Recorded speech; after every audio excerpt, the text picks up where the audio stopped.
follow the channel, you know I love bringing you the stories that's inside the story. Well, today's story, this man was charged with attempted murder after stabbing an ex-girlfriend inside Brunswick's Dollar General.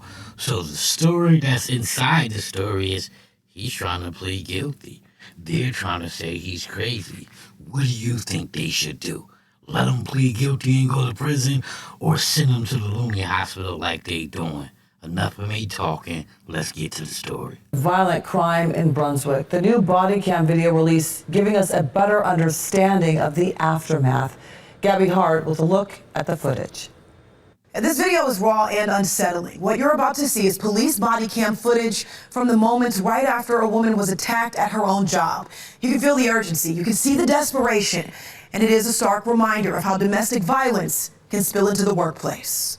They said it was intentional by a boyfriend. On Monday, a troubling scene unfolded inside of the Dollar General located on Pearl Road in Brunswick. Police say an employee was just doing her job when her ex-boyfriend allegedly came in and stabbed her. You hear it in this video, the panic in the voices of her co-workers as they guide officers to where she is. Right here. The guy left? Oh, he took off running. Okay. Paramedics rushed her to the hospital. Not for nothing. She said you could hear the panic in her co-workers. I ain't hear no panic. She just said, oh, he's over there. But anyways, I get it. You're trying to hype up your news story. She was badly injured, but thankfully, she's expected to survive. Officers quickly identified the suspect as 55-year-old Arthur Velasquez, her ex. They started searching for him. But what's interesting is Velasquez called the police on himself, saying he wanted to surrender and gave them his location. You got any shoulder issues? No, sir. I'm gonna roll you on your side. This is the moment of that arrest. You got anything on you shouldn't No, have? sir. Okay, Just some money in my ID. Okay. His tone was surprisingly calm while being arrested, a stark contrast to the violence of the alleged attack. Velasquez is now charged with attempted murder. He's sitting in a Medina County jail cell being held on a $5 million bond. Now, if he is able to make bail, the judge has ordered him to stay away from that victim. So, let's get to the story inside the story. Do you think he crazy? He went to his ex-girlfriend's shop, he stabbed her up, and then called the cops and turned himself in. He sounds like he's sane to me. He sounds like he understood what he did, and he sounds like he understood it was a crime, and he understood he should go to jail for said crime. But let's get an update and see what they're saying. Your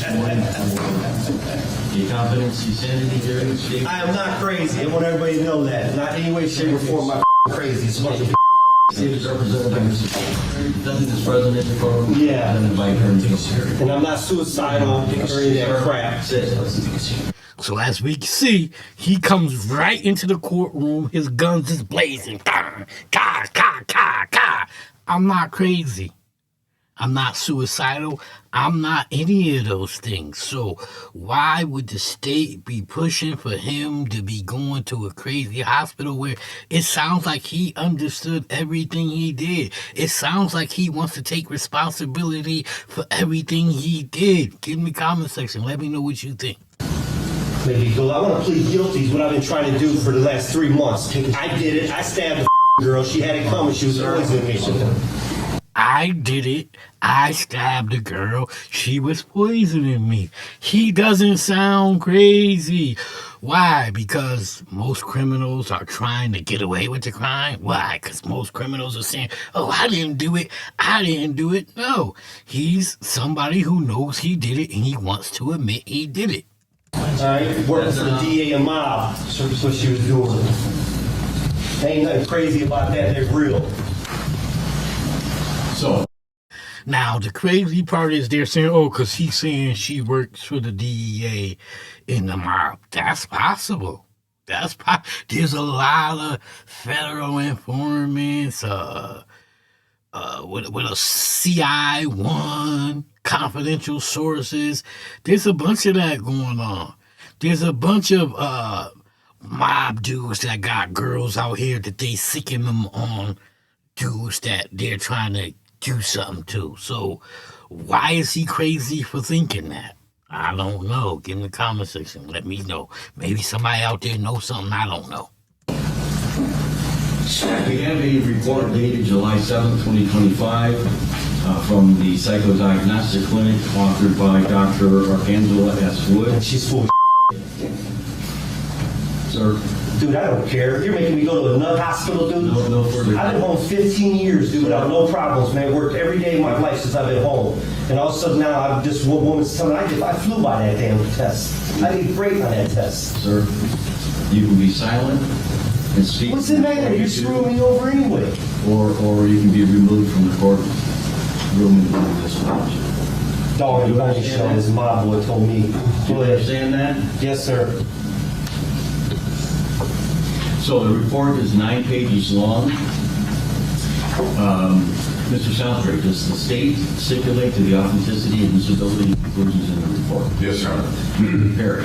I do. I had a chance to share that with my client this morning. We talked about the finding. I stipulated the report. And not for nothing, my lawyer, he fired. You gotta go. It doesn't sound like you got my best interest at hand. I'm sitting here telling these people I ain't crazy and you going along with it. I mean, I guess you want him to go to the crazy hospital? I guess. I don't know, but he don't sound crazy to me.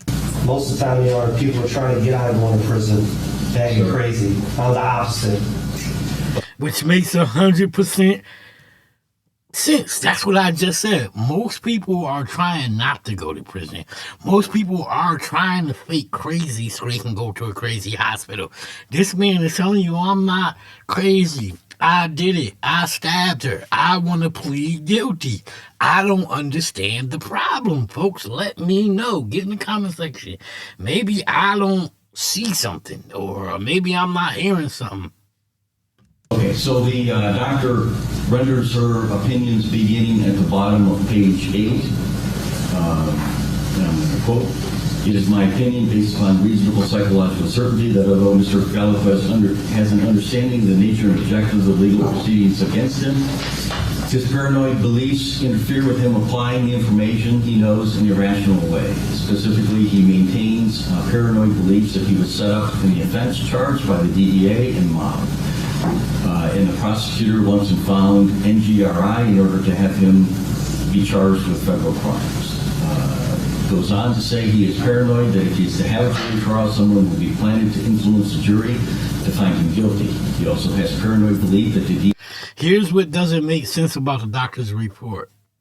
Oh, he thinks he's been set up. No, he doesn't. He thinks he did the fucking crime.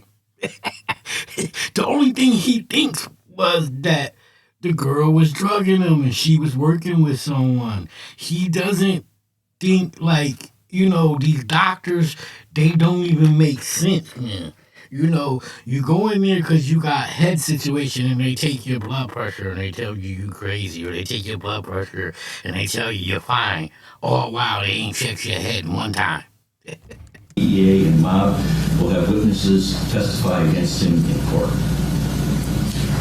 That's true. I know victims of crime where dudes was out here running around getting witnesses to testify so the person could go to jail.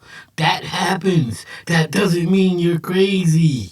It is also my opinion, based upon reasonable psychological certainty, that due to Mr. Velasquez's mental illness, he is not currently capable of adequately assisting in his defense, and this is based upon the following, and the doctor gives 3 reasons for that.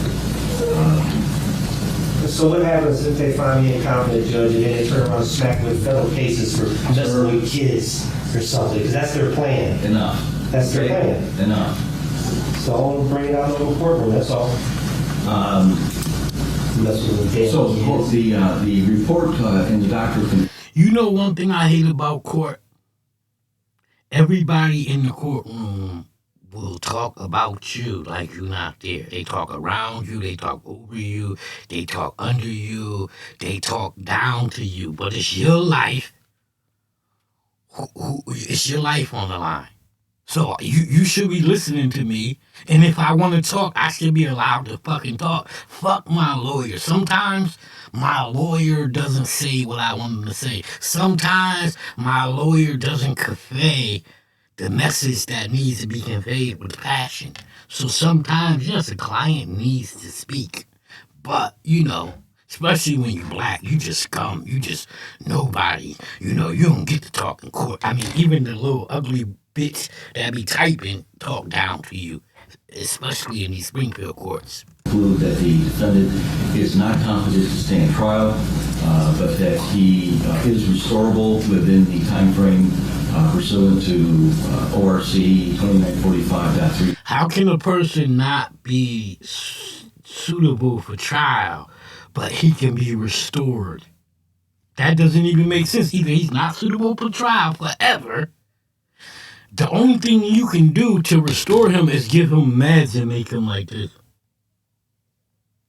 So then you can have a trial, find him guilty, and give him the 100 years that he was already trying to plead guilty to. Sounds like y'all wasting a lot of taxpayer money over there in Brunswick with frivolous bullshit. B, they recommend that the defendant be remanded to Twin Valley Behavioral Health Care for restoration. And so that is what the court will order. Court will also order that if the defendant needs to have medications administered involuntarily, that the hospital is able to do so. So, excuse me. And see, he just gave the hospital permission to force drugs in them. What if I don't want no drugs? Like, it's crazy how in America, everybody is okay with you losing your rights. Oh, you should just do what they say. No, I shouldn't. No, I shouldn't. If I don't want drugs, I don't want drugs. If I don't want to go to a fucking mental institution, I don't want to go to a mental institution. Give me my time and send me to prison. Why is everybody in America okay with getting your rights taken? I don't give a fuck how small it is. Why are you okay with it? And we wonder why America ain't great. The American people are the dumbest people in the world. What's that mean? You're not going to be shooting me up with dope, are you? Sir. Okay. Mr. Perry, does the offense stipulate to the authenticity and admissibility conclusions in the report? We do, yes. All right. Anything to add? A couple things to add, yes. First of all, my experience is that it's a wait list right now to get into Twin Valley. Does the court know how long that wait list might be for Mr. Velasquez? The court does not. But we can inquire into that. Okay. So there's nothing else to be heard. I just found this as an interesting case, and the man stabbed the lady, went to her job. He knew where she worked. He stabbed her. He called the police to turn himself in, which that means he knew he committed a crime, and he wanted to take accountability for the crime. To now, you guys are saying he needs to be sent to a crazy hospital? That makes no sense. It seems like it's a waste of taxpayers' money. And like he said, most criminals are trying to go to crazy houses. I'm trying to plead guilty and get it over with. Get in the comment section. Let me know what you think. And like I always say over here, I present you with the facts. I give you my opinion on those facts. And if you like how I do that, click that like, share, subscribe, hit the bell, click all so you can get notifications every time I drop one of these videos. And if you out here supporting, sending people to crazy hospitals when they're ready to plead guilty, cut the shit. That part.